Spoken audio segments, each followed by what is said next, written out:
디자인 띵킹에 대해서 우리 한번 알아보도록 하겠습니다. 디자인 띵킹은 총 3회에 걸쳐서 여러분께 소개해 드릴 예정에 있는데요. 첫 번째 시간인 오늘은 디자인 띵킹이 어떤 것인지, 그리고 스타트업을 하신 여러분한테 어떤 역할을 해줄 수가 있는지에 대한 것들을 좀 자세하게 설명드리려고 합니다. 그래서 기업 포착형 창업 아이디어 발굴을 위한 디자인 띵킹의 측면에서 여러분들께 다가가려고 해요. 여러분, 해외에서도 스타트업을 하는 많은 대학에서 디자인 띵킹을 스타트업의 교육으로 활용을 하고 있습니다. 그 중에서 유명한 대학인 스탠포드 대학의 경우도 한번 볼게요. 학부 과정에서도 디자인 띵킹, 그리고 디자인적인 감각과 디자인적인 창의력과 상상력, 그 프로세스를 활용한 창업 관련된 수업들을 진행을 하고 있고요. 대학원에서도 역시 디자인 띵킹에 대한 것들을 많이 공부를 하고 있습니다. 그것도 그럴 것이 여러분께서 앞으로 더 자세히 알게 되겠지만 스탠포드 대학교 내에 있는 D스쿨이라는 곳에서 디자인 띵킹을 거의 처음 교육에 적용했기 때문이기도 한데요. 어쨌거나 스탠포드 대학이 굉장히 많은 스타트업을 배출하는 대학으로서 디자인 띵킹을 활용한다는 것은 어떤 이유가 있을 것이기 때문입니다. 여러분 혹시 밥슨 컬리지라는 대학을 아시나요? 저는 스타트업을 공부하기 전까지 밥슨 컬리지가 어떤 대학인지 잘 몰랐었는데 자세히 알고 보니까 기업가 정신 분야, 스타트업 측면에서의 봤을 때의 교육은 정말 전 세계 최고라고 하는 대학이 밥슨 컬리지라는 대학이었습니다. 하다못해 하버드 대학이나 스탠포드 대학, 그리고 콜롬비아 대학보다 훨씬 더 많은 스타트업 학생들을 배출하는 걸로도 굉장히 유명해요. 이 대학 역시 학부랑 대학원에서 디자인에 관련된 것들, 그리고 디자인을 활용한 테크놀로지와 사회적 기업을 창업하는 게 굉장히 많은 커리큘럼으로 활용이 되고 있다는 것을 저희가 알 수 있었습니다. 그리고 SEE라고 해서 Symposium for Entrepreneurship Educator라는 프로그램이 있는데요.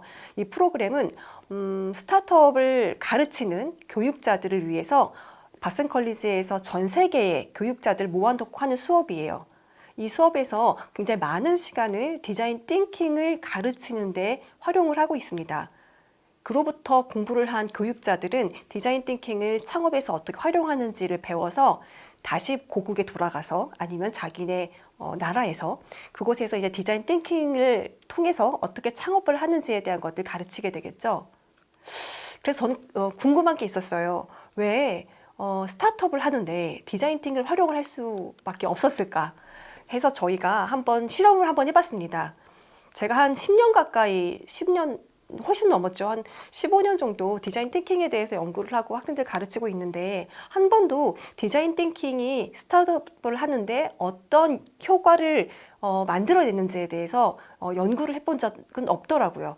그래서 한 2년에 걸쳐서 디자인 띵킹의 효과성에 대해서 한번 알아봤었습니다.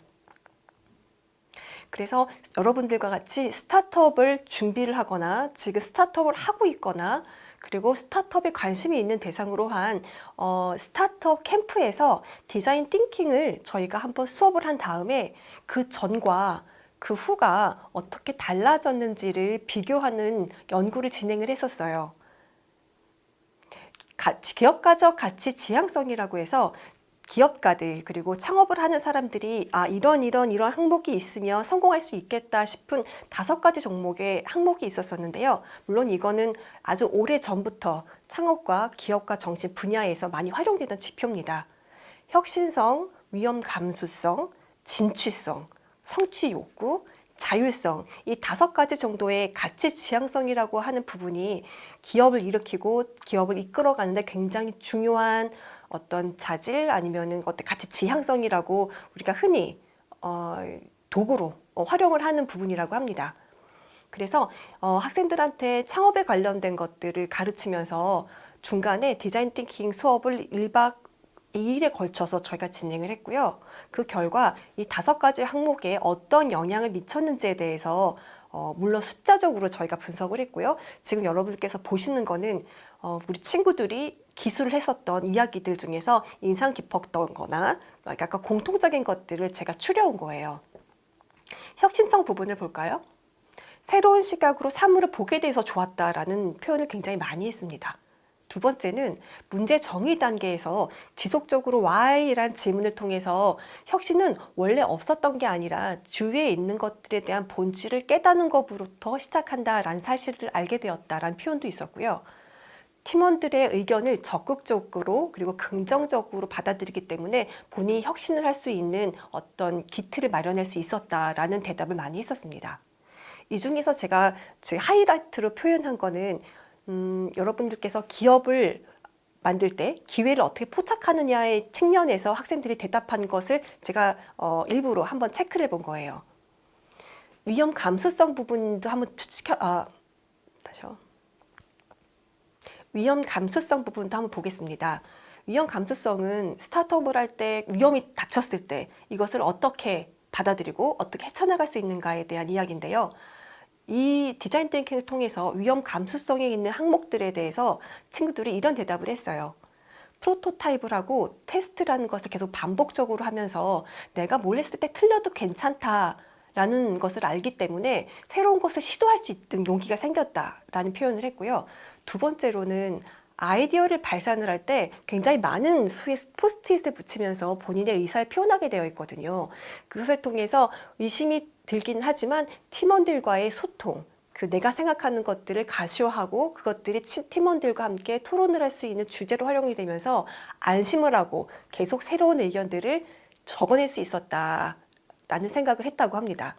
그리고 틀려도 괜찮다는 마인드를 교육 중간중간에 강조받았기 때문에 사실은 굉장히 두려울 수 있었지만 새로운 아이디어를 내는 데에 대한 위험성이 많이 줄어들지 않았느냐라는 학생들의 대답이 있었습니다.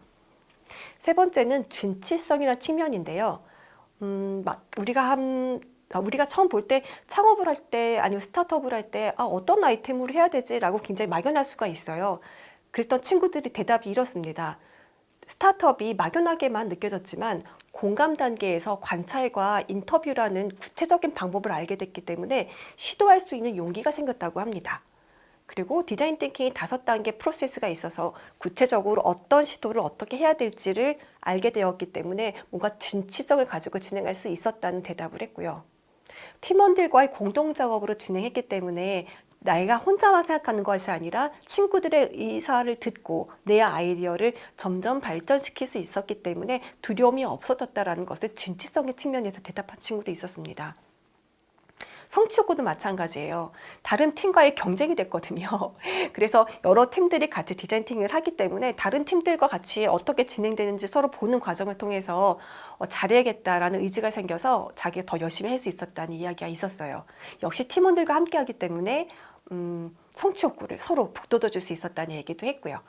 그리고 디자인 띵킹을 할 때는 프로세스별로 아이디어를 막 그리거나 포스트잇으로 막 붙이거나 하는 굉장히 액티브한 그런 시간을 보내게 되거든요. 그렇기 때문에 내가 어떻게 뭔가 진행되고 있는지가 눈에 보여요. 그래서 완성도를 내가 높이고 싶다라는 욕구가 생긴다고 합니다. 그리고 자율성을 부분을 볼게요. 정해진 규율이 사실 없어요. 디자인 띵킹 여러분 마음껏 생각을 하시고요. 마음껏 토론을 하시고요. 마음껏 아이디어를 내세요 라고 이야기를 보통 하기 때문에 정해진 규율이 없어서 굉장히 자유롭게 토론을 할 수 있었다는 것이 자율성 측면에서 나온 대답 중에 하나였고, 새로운 아이디어를 도출할 때 제약을 두지 않아요. 많이 내시면 좋습니다. 아무 얘기나 던지세요 라고 진행을 하기 때문에 얼마든지 자유로운 생각을 지속적으로 할 수 있었다고 합니다. 그리고 디자인 띵킹 여러분께서 나중에 하시겠지만 절대로 평가를 하지 말자고 이야기를 합니다. 그래서 평가를 하지 않는다는 점이 내가 마음껏 내 생각을 발산하고 이야기할 수 있는 자율성을 보장해 줬다고 합니다. 아마 여러분들께 보여드렸던 건 전부 저희가 가져온 건 아니지만요. 대충 이런 정도의 이야기 때문에 디자인 띵킹이 스타트업을 하는데 굉장히 중요한 교육 과정으로 활용되고 있지 않나라는 생각이 들었어요.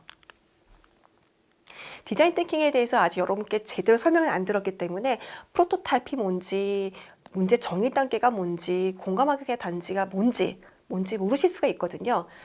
천천히 가셔도 됩니다. 그래서 물론 그런 게 있겠구나라는 생각을 하신 다음에 보시면 되고요. 지금은 디자인 띵킹이 그럼 왜 생겨났는지 그 개념과 역사, 어떤 것인지, 그리고 어떤 스토리를 갖고 있는 것인지에 대해서 한번 알아볼게요. 여러분들이 구글에서 아니면 다른 검색창을 통해서 디자인 띵킹 이를 치시면 몇 가지 그림이 나와요. 굉장히 많이 보시는 그림이 이 5가지의 벌집과 같은 모양입니다. 그리고 이런 것도 보실 수가 있어요. 그쵸? 같은 5가지이지만 뭔가 화살표가 왔다 갔다 하는, 그리고 이런 걸 디자인 띵킹의 프로세스라고 하더라라는 것들을 여러분께서 보실 수가 있습니다. 이런 것도 보일 수가 있어요. 이것도 역시 디자인 띵킹의 프로세스라는 이름으로 구글리 치면 나오는 그림 중에 하나입니다.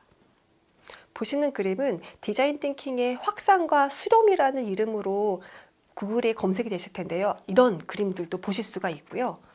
이런 그림도 있습니다. 다이아그램이 있고 화살표가 있고 사람, 비즈니스, 테크놀로지, 이런 그림도 여러분께서 쉽게 보실 수가 있어요.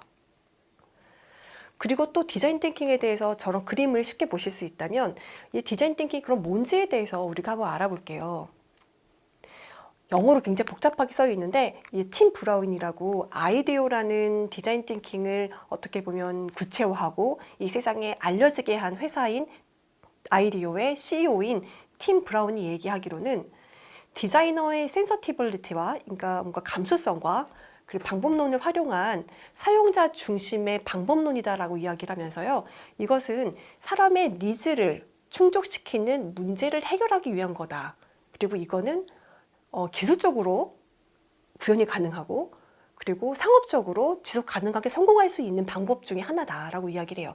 다른 말로 말하면 디자인 띵킹은 사람 중심의 혁신이다라고 이야기를 하고 있습니다.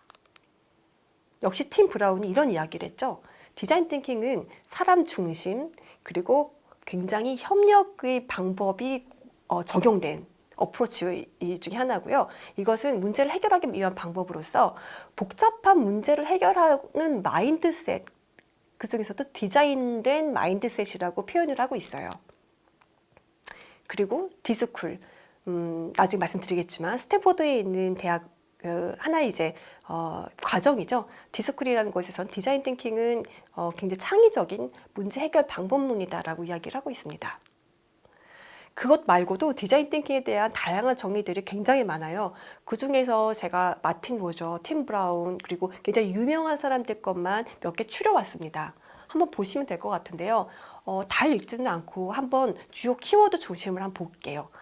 마틴 로저스 같은 경우는 균형을 유지하고 그리고 기추법적 사고를 하는 거라고 합니다. 연역적인 방법이 있고 귀납적인 방법이 있는데 이 두 개가 섞여진 형태의 귀추법적인 사고 방법이라고 이야기를 하고 있어요.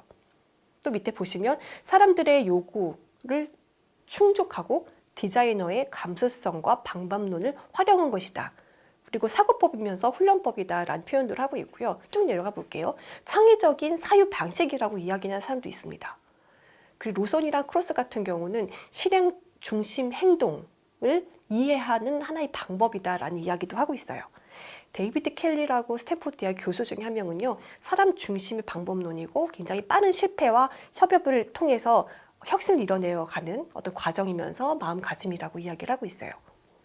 버나드 로스 역시 스탠포드 대학의 교수죠. 인간 욕구를 찾아내고 디자이너의 사고 방식 중에 하나인 것으로서 새롭게 어떤 문제를 해결하는 창의적인 방법이라고 이야기를 하고 있습니다.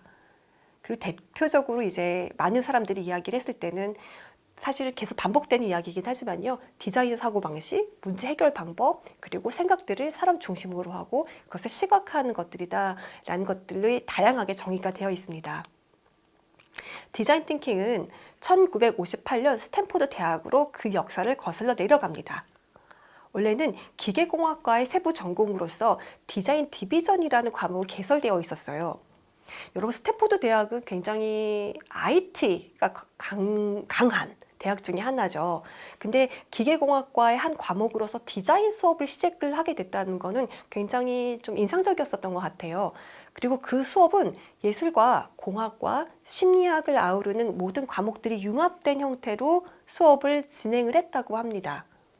어떻게 보면 다학제적 교육의 시작점이 1958년 스탠포드 대학이라고도 얘기하는 사람들이 있어요. 이곳에서는 인간 경험에 기반한 창의적인 발상을 굉장히 중요한 과목이었었고요. 이 중에서도 비주얼 띵킹이라고 해서 시각적으로 사고하는 방법, 이건 제가 다른 강의에서 얘기를 했었었죠. 시각적인 사고가 어떤 것인지에 대해서 이런 것들을 통해서 프로토타이핑이라든지 브레인스토밍의 시각화를 굉장히 강조했었습니다.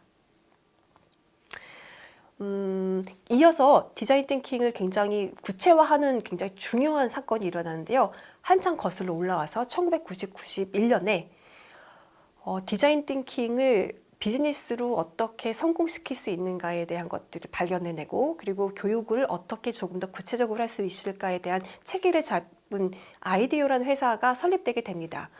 여기 설립하게 되는 많은 출신들은 스탠포드 대학에서 아까 말씀드렸었던 디자인 디비전, 이것은 사실 조인트 프로그램 인 디자인이라는 과목이었는데요. 이 수업 출신의 우수한 인재들로 아이디어라는 회사가 구성이 됩니다. 그래서 스탠포드 대학은 본인 출신의 학생들이 아이디어에 굉장히 많이 들어갔기 때문에 이 두 학교와 이 회사는 굉장히 밀접한 협력을 통해서 상생을 하게 되죠. 그리고 딥다이브라는 방송을 통해서 아이디어의 CEO가 디자인 띵킹을 소개를 하면서 굉장히 혁신적인 자리를 차지하게 돼요. 심지어는 지금도 아이디어는 굉장히 유명한 회사인데요. 혁신적인 회사에게 혁신적인 방법론을 알려주는 회사다라는 칭호를 받을 만큼 아이디어는 급성장을 하게 됩니다.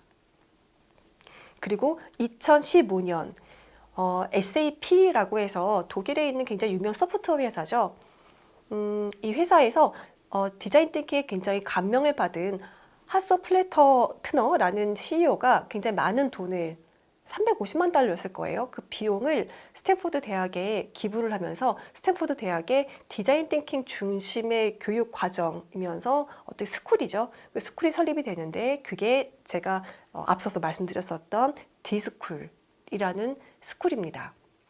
여기에서 역시 아이디어와 함께 디자인 띵킹을 모태로 해서 만들어진 것으로서요. 굉장히 많은 전공자들이 디자인 띵킹을 이 디스쿨을 통해서 굉장히 업데이트시키고 굉장히 성공 사례를 만들어내면서 실리콘밸리의 현장 중심의 프로그램을 굉장히 많이 수립을 하고 있는 스쿨이고요. 지금도 역시 굉장히 잘 하고 있다고 할 수 있죠.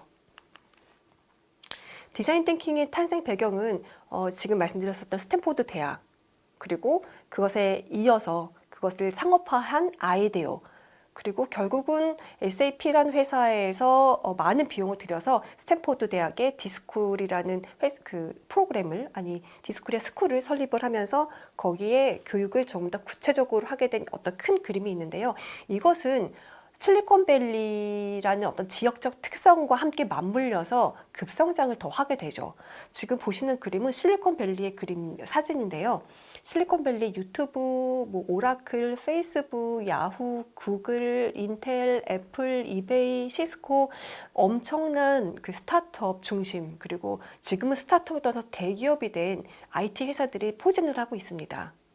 그리고 비자, 모토로라, 펩시, 구글, P&G 이런 회사들은 이미 디자인 띵킹을 같이 하고 있었어요. 그리고 그 가운데 보시면 아이디어 회사와 스탠포드 대학이 같이 거의 붙어 있는 걸 알 수 있죠. 그래서 대학과 이 회사가 같이 이 주위에 있는 그 IT 회사들에게 디자인적 사고에 대한 컨설팅을 진행을 하면서 이 회사들과도 역시 상생을 하게 되는 모습을 볼 수가 있습니다. 그래서 2012년 정도에는 월스트리트 저널에서 이런 얘기를 해요. 비스쿨, 그러니까 비즈니스 스쿨의 시대는 지나갔고 디스쿨의 시대가 왔다. 이것이 핫하다라고 이야기를 할 정도로 인간 중심의 혁신에 대한 방법론의 하나로서 디자인 띵킹이 주목을 받기 시작을 했습니다.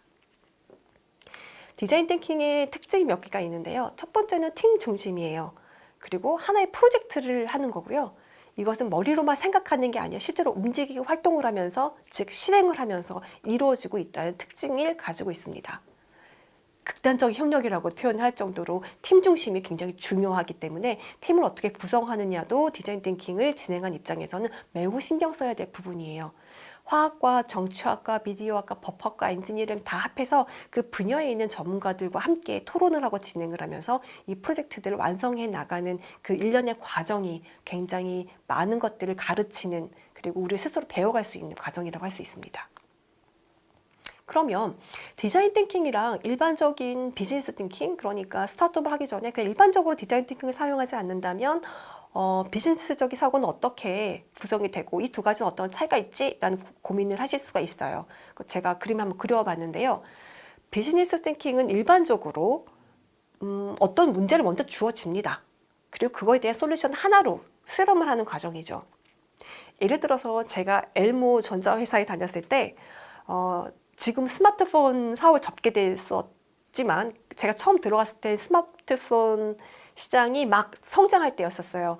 그때 저희 본부장님께서 엘모 전자사의 스마트폰은 가격이 너무 비싸고 카메라 성능이 타 경쟁사에 비해서 낮고 그리고 디자인적으로 팬시한 느낌이 덜하다. 한 3가지 정도의 어떤 문제를 이렇게 주어줬어요. 그리고 이거는 우리가 어떻게 그걸 풀 수 있을까에 되게 집중을 하게 됩니다.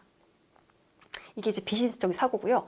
근데 하다 보니까 내가 생각했었던 비용이 저렴하고 카메라 말이 잘 듣고 디자인으로 팬시한다는 거 말고도 무언가가 더 있을 것만 같은 느낌이 들죠.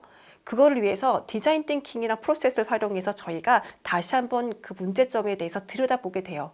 알고 보니까 사람들의 어떤 감성적인 가치 그리고 이것을 폰을 꺼냈었을 때의 그 그립감이라든지 굉장히 많은 사람들이 느끼는 요소들이 그 안에서 문제점으로 자리 잡고 있음을 알게 되었어요.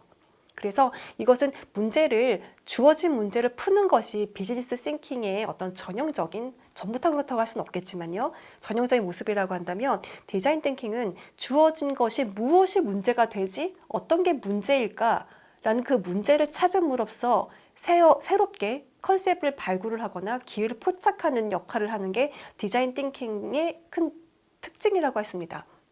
그래서 문제가 많기 때문에 거기에 맞는 솔루션도 굉장히 다양하게 배출될 수 있다고 생각할 수 있고요. 어떻게 보면 너무 당연한 거라 생각을 할 수가 있는데 여러분들께서 막상 스타트업을 하시거나 아니면은 대기업 같은 데서도 요즘에는 스타트업을 장려하거든요. 그리고 사실은 대기업 안에서도 새로운 사업들 계속 만들어야 되기 때문에 너의 아이디어가 뭐야? 라는 걸 굉장히 많이 질문을 하십니다. 그때 어떤 수치적인 거나 우리가 머릿속에 갖고 있었던 고정관념을 가지고 이거 문제일 것 같아 라는 것보다는 정말로 어떤 게 문제인지에 대한 접근을 하는 것이 더 중요하기 때문에 디자인 띵킹의 사고가 굉장히 중요하다고 인식되지 않을까라는 생각을 해보게 됩니다. 디자인 띵킹 사례에 대해서 설명을 한번 해드리려고 해요. 지금 보시는 그림은 MRI 촬영기기죠. GE 헬스케어라는 곳에서 실제로 디자인 띵킹을 통해서 해결한 사례를 제가 소개해드리려고 가져왔습니다. 여러분 혹시 MRI에서 본인의 그 검진을 아니면 치료를 받아보신 적이 있으신가요? 저는 있습니다. 전 처음에 저기 들어갈 때 저 안에서 무슨 일이 일어나는지 잘 몰랐는데요. 막상 들어가니까 우선 너무 무서워요. 그리고 두 번째는 꼼짝 말고 기다려야 돼요. 세 번째는 뜻하지 않은 어려움이 하나 있었어요. 그것은 바로 엄청난 소음이었습니다. 그래서 저는 배에 어떤 종양이 있어가지고 그것을 이제 관찰하려고 저 안에 들어갔는데 꼼짝 말고 그리고 귀에다가 귀마개를 줘요. 귀마개를 꼽고 가가지고 멍하게 있을 수밖에 없는 상황인데요. 소음이 너무 커서 귀마개가 소용이 하나도 없을 정도의 엄청난 소음이 저 안에서 일어납니다.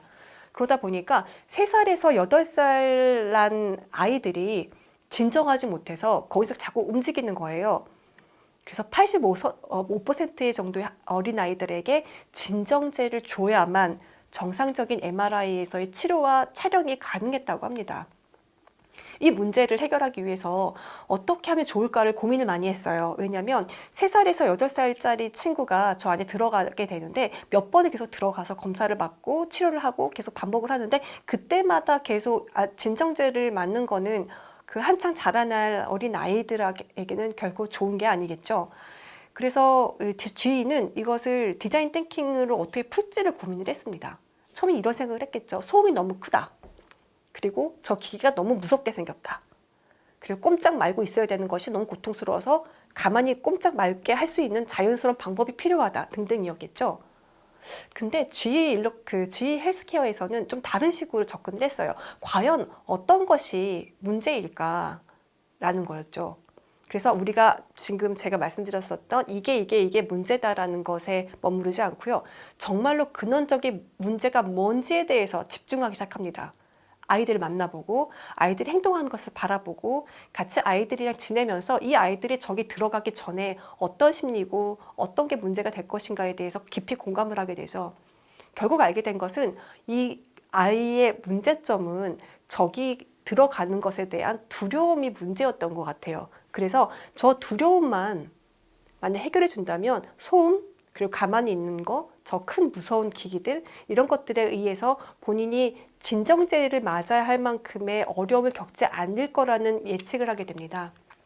그래서 보기와 같은 그림, 이런 이벤트를 벌였어요. 그래서 저 어린아이가 MRI 들어가기 몇 달 전부터 이야기를 시작합니다. 너는 MRI란 촬영 장소에 들어갈 건데 거기는 사실은 보물섬 놀이를 하는 장소야. 너가 가서 정말 조용히 가만히 있으면 그 안에서는 우리가 범인들한테 잡히지가 않아. 해적들에게 잡히질 않아. 그렇기 때문에 우리는 같이 재미있게 저 안에서의 어떤 어드벤처를 즐겨보자라는 스토리를 계속 아이들에게 주입을 시킵니다. 그래서 보기와 같이 나중에는 여기 실제로 도와주는 이제 간호조무사 분들이나 의사 선생님도 굉장히 무서운 흰색 가운을 입지 않고 저렇게 보물섬에 있는 주인공과 같은 하는 모습으로 나와서 아이가 저기 들어갈 때마다 두려움 없이 정말 하나의 어드벤처를 경험하는 것 같은 어린이의 두려움을 즐거운 경험으로 바꾸는 걸로 저 문제를 해결합니다. 여아용도 있고요. 그래서 저 문제를 발견을 할 때 정말 그 근원적인 문제가 뭐냐를 발견하는 거에 따라서 새롭게 창업 아이템 아니면은 새로운 사업에 대한 아이템들이 발굴되기도 하는데요. 만약에 저런 식으로 접근하지 않았었더라면 정말 저 기기 자체가 굉장히 돈을 많이 들여서 새로운 기기들로 디자인을 했었을 것 같아요. 근데 저기에 시트지를 붙이고 사람들이 분장을 하고 하는 되게 저렴한 방법으로 저 어린 아이의 근원적인 문제인 경험, 두려운 경험을 바꿔줌으로써 저 해당된 문제들을 잘 해결할 수 있었다고 합니다. 그래서 결국 디자인 띵킹은 5가지 프로세스도 있고 그리고 인간 중심의 문제 해결이라고도 이야기를 하는데요. 결국 가장 말씀드리고 싶었던 것은 인간을 연구하는 인문학이랑 굉장히 닮은 것이 디자인 띵킹이다라는 말씀 드리고 싶습니다. 그 이유는 보기와 같아요. 인문학이라는 것은 자연과학이 상대적인 개념으로 주로 인간과 관련된 근원적인 문제, 사상, 문화 등을 중심적으로 연구하는 학문이라고 이야기를 하죠. 그래서 자연과학은 객관적인 자연현상을 다루는 반면에 인문학은 인간들의 가치와 그리고 가치에 재반된 문제를 연구 영역으로 삼는다는 측면에서 디자인 띵킹이 인간 중심으로 문제를 접근한다라는 개념에 비춰봤을 때 굉장히 비슷합니다. 보기와 같죠. 디자인적 사고란 인간 중심적인 디자인 습관이 담긴 혁신적인 활동을 고취시키는 방법론을 뜻하고 그리고 사람들이 무엇을 원하는지, 그들이 생활 속에서 어떤 것을 필요로 하는지, 그리고 그들이 특정 제품에서 무엇을 좋아하고 어떤 것을 싫어하는지를 속속히 이해하는 것으로부터 원동력을 삼아야 하는 혁신이다라고 이야기를 합니다. 그래서 디자인 띵킹, 특히 기회, 포착형, 아이디어 발굴의 시작점은 인간에 대한 이야기로부터 시작된다는 측면에서 디자인 띵킹의 그 중요성을 여러분들께 설명을 드리도록 하겠습니다. 다음 시간에는 디자인 띵킹의 프로세스와 그리고 방법론을 통해서 좀 더 구체적으로 디자인 띵킹에 대한 이야기를 여러분께 드리도록 할게요.